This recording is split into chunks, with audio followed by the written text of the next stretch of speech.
Good morning everyone, here I am your girl and welcome to my YouTube channel Multimedia. In my previous video, I have explained you the first part of Swami and Friend which was Monday morning. In this video, I am going to explain you the second part of Swami and Friend which is Rajam and Mani. So, without wasting your time, let's get started. Rajam and money. Sarayu नदी मालगुडीज की आन बान शान थी। आन बान शान यानी कि प्राइड ऑफ मालगुडी। जब कभी भी वहाँ कोई टूरिस्ट आता था तो वहाँ के लोग और वहाँ के म्युनिसिपल प्रेसिडेंट उस सरायू नदी को बड़े ही शान से बताया करते थे, क्योंकि सरायू नदी रात में तारों की चांदनी की वजह से चमक उठती थी। रोज की तरह सरायू नदी के तट पर बहुत से लोग भीड़ लगाकर खड़े हो जाते थे। उसी तरह उस दिन स्वामी और मणि दोनों नदी के तट पर अपने पैर नदी में डालकर बैठे हुए थे। तभी मणि ने स्वामी से कहा, इस नदी का पानी बहुत गहरा है ना? तभी मणि कहता है, हाँ गहरा तो है, लेकिन तुम ऐसा क्यों कह रहे हो? तब मणि कहता है कि मैं इसी नदी में राजम के हाथ पैर बांधकर उसे नदी में फेंक दूंगा। अब मैं बताती हूँ कि राजम कौन है। एक्चुअली राजम जो है वो स्कूल में नया स्टूडेंट है। वो क्लास फर्स्ट ए में आया हुआ है, जिसमें स्वामी और मणि पढ़ते थे। मणि को राजम बिल्कुल भी पसंद नहीं था, क्योंकि राजम जैसे ही आया क्लास में, वो क्लास के लास्ट बेंच में मणि के पास में जाकर बैठ गया और मणि को राजम पे गुस्सा आया। उसने राजम को एक ठोकर लगाई और राजम ने भी वही किया। राजम ने भी मणि को ठोकर लगाई, यानी कि जब कभी भी मणि राजम पे हमला करता था, राजम भी मणि पे हमला करता था। राजम की इंग्लिश बहुत ही अच्छी थी। ऐसी अफवाह थी कि राजम मथुरा के एक इंग्लिश स्कूल से आया हुआ है। जब भी वो इंग्लिश बोलता था, उसकी इंग्लिश बिल्कुल एक यूरोपियन की तरह लगती थी। कोई भी बच्चा उससे इंग्लिश में बात करने से कतराता था, क्योंकि उन्हें लगता था कि राजम की इंग्लिश के आगे उनकी इंग्लिश कुछ नहीं है। राजम जब भी स्कूल में आता था, वो बिल्कुल प्रॉपर तरीके से आता था। कोट, टाई, शूज, कैप, पूरे प्रॉपर डिसिप्लिन तरीके से आता था। इसी वजह से वो टीचर्स का फेवरेट बन चुका था। वो पढ़ाई में भी बहुत अच्छा था।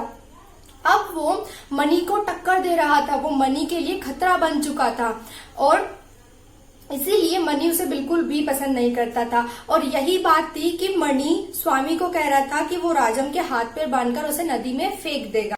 स्वामी मणि से कहता है कि मणि, क्या तुम्हें पता नहीं है राजम सुपरिटेंडेंट ऑफ पुलिस का लड़का है? यह सुनकर मणि डर जाता है और 2 मिनट के लिए चुप हो जाता है। फिर वह कहता है कि मुझे डर नहीं लगता। फिर स्वामी मणि से कहता है कि यदि मैं तुम्हारी जगह होता तो मैं पुलिस वाले के लड़के से बिल्कुल भी पंगा नहीं लेता। फिर मणि स्वामी से कहता है कि हाँ, मैं तुम जैसा नहीं हूँ, मैं डरता नहीं हूँ और तुम डरपोक हो। मणि स्वामी से यह भी कहता है कि तुम भी आजकल राजम से बहुत ज्यादा चिपकने लगे हो, शायद तुम्हें तुम्हारे हाथ पैर टूटने का डर नहीं रहा। यह सुनकर स्वामी गुस्से में उठ जाता है और कहता है, मणि, क्या तुम्हें ये लगता है कि मैं तुम्हारे अलावा किसी और का सम्मान करूंगा? क्या मैं किसी और से दोस्ती करूंगा? ऐसा बिल्कुल भी नहीं है। क्या तुम उस दिन की बात कर रहे हो जिस दिन ड्राइंग पीरियड वाले दिन में राजम मेरे पास आया था पेंसिल और शार्पनर मांग रहे?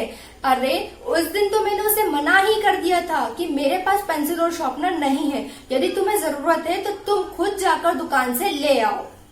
ये सारी बातें सुनकर मणि बहुत ज्यादा खुश हुआ और सब बातें बुलाकर मणि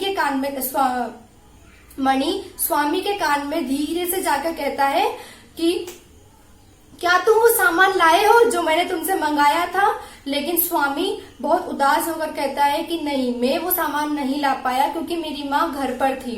लेकिन सामान क्या? नींबू का अचार।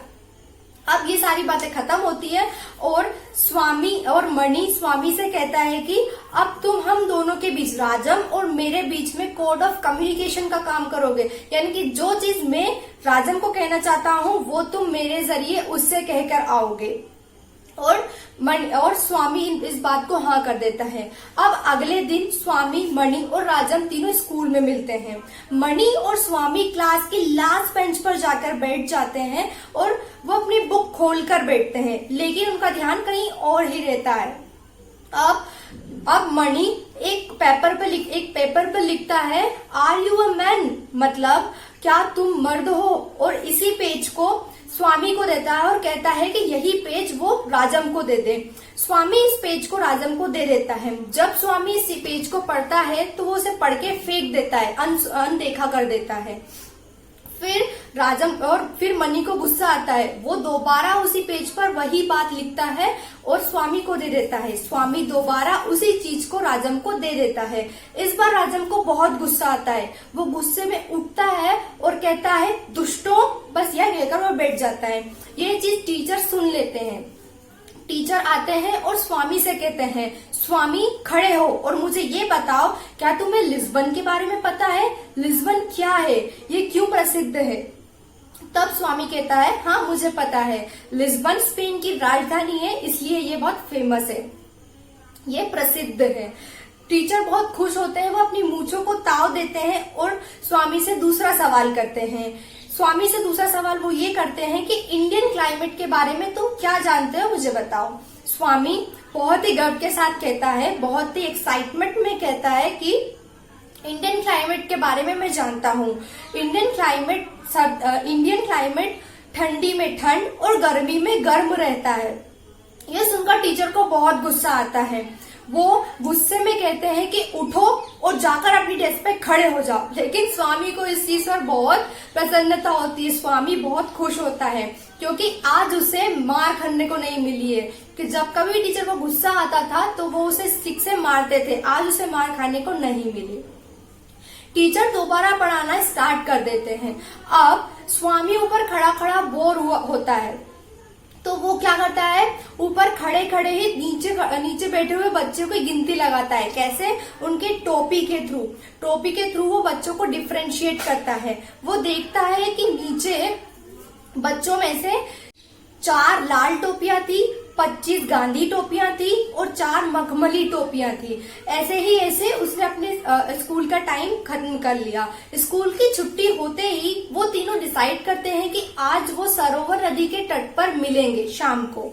और वो इसलिए मिलना चाहते थे ताकि उन तीनों के मन में एक दूसरे के लिए जो भी है वो वहां पर नदी के तट पर जाके एक दूसरे को बता देंगे। अब शाम को वो तीनों सरायू नदी के तट पर मिलते हैं। अब एक तरफ यहाँ पर राजम खड़ा हुआ था, एक तरफ यहाँ पर मनी खड़ा हुआ था और उनके बीच में खड़ा था कोड ऑफ कम्युनिकेशन यानी कि स्वामी।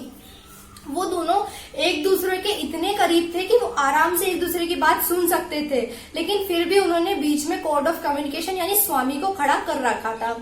अब मणि स्वामी से कहता है कि वो राजम को कहे, आर यू अ मैन, क्या तुम एक मर्द हो? यही बात स्वामी राजम को कहता है। फिर राजम स्वामी को कहने को कहता है, कौन कुत्ते को शक है? यही बात स्वामी मणि को कहता है। फिर मणि कहता है, अगर नहीं हो तो साबित करके दिखाओ। यही बात स्वामी राजम को कहता है। राजम कहता है, लेकिन कैसे? मणि कहता है, आज शाम को हम नलप्पा नदी के पास में मिलेंगे, नलप्पा नदी के तट पर मिलेंगे, वहां तुम साबित करके दिखाना। राजम कहता है, ठीक है, लेकिन मणि के मन में कुछ डर सा था, इसलिए मणि ने राजन से पूछा, क्या तुम कल शाम को अपने साथ में अपने गार्ड्स तो नहीं ले आओगे? राजन कहता है, नहीं, मैं अपने साथ में अपने गार्ड्स नहीं लाऊंगा। उसके बाद राजन फिर पूछता है कि यदि तुम्हें कुछ हो गया तो तुम अपने पिताजी को तो नहीं बताओगे? राजन कहता है कि नहीं, मैं अपने पिताजी को ऐसा कुछ नहीं बताऊंगा। और वो डिसाइड करते हैं कि कल वो नलप्पा के तट के पास में शाम को मिलेंगे। अब अगला दिन हो चुका था और शाम के 6 बज चुके थे, 6 बजे के करीब हो चुका था। अंधेरा सा भी छा गया था। यहाँ पर नलप्पा नदी के तट पर स्वामी और मणि दोनों पहुंच चुके थे। मणि अपने साथ में अपना हथियार, एक लकड़ी का डंडा, मोटा सा डंडा लेकर आया हुआ था और अब वो दोनों राजम का इंतजार कर रहे थे। थोड़ी ही देर में राजम के जूतों की आवाज पीछे से आई। मणि और स्वामी दोनों ने पीछे मुड़कर देखा तो उन्होंने देखा कि राजम सूट बूट में, खाकी सूट में आया हुआ था और उसके हाथ में एक एयर गन थी। ये देखकर राजम और मणि थोड़े घबरा गए थे। तभी राजम ने कहा, मैं तैयार हूँ। तभी तभी मणि ने कहा तुम लेट हो। राजम ने यह सुनकर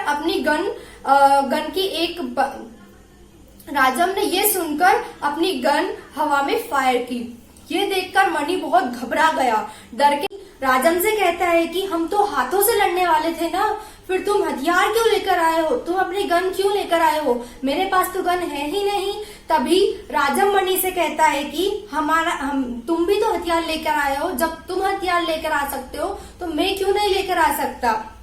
यह सुनकर मणि चुप हो जाता है और राजम मणि से कहता है कि तुम मुझे क्यों मारना चाहते हो? आखिर मैंने तुम्हारा क्या बिगाड़ा है? तभी मणि कहता है कि तुमने उस दिन मुझे चोर साबित किया था, जो कि गलत है। तभी राजम कहता है कि अरे दोस्ती में तो ये सब कुछ चलता रहता है, मैं ये सब चीजें नहीं मानता। तभी मणि भी सहमत हो जाता है। मणि भी कहता है कि हाँ, मैं भी ये सारी चीजें नहीं मानता। ये सारी चीजें स्वामी देखकर बहुत खुश हो जाता है कि ये दोनों लड़ने की बजाय दोस्ती करने लगे हैं। ये सब चीजें देखकर स्वामी बहुत खुश होता है, खुशी के मारे झूमने लगता है। अब राजम अपने पॉकेट में से आधा डजन बिस्किट्स निकालता है और तीनों में बांट लेता है, और ऐसे ही इन तीनों की दोस्ती हो जाती है। और ऐसे होती है इन तीनों के दोस्ती की नई शुरुआत। So here the part second got ended. If you guys have liked my video, then smash the like button and also subscribe my YouTube channel. Thank you so much.